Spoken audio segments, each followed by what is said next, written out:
Hi guys, date lang sa kaibigan ko si Potpot.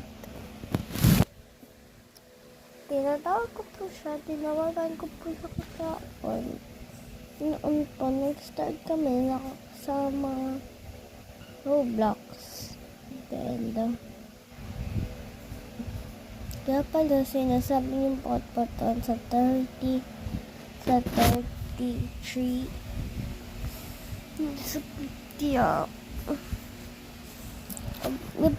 pinaprank nila ako. Kinampihan naman niya pa sila, Kuya Sean at si Kuya Jet.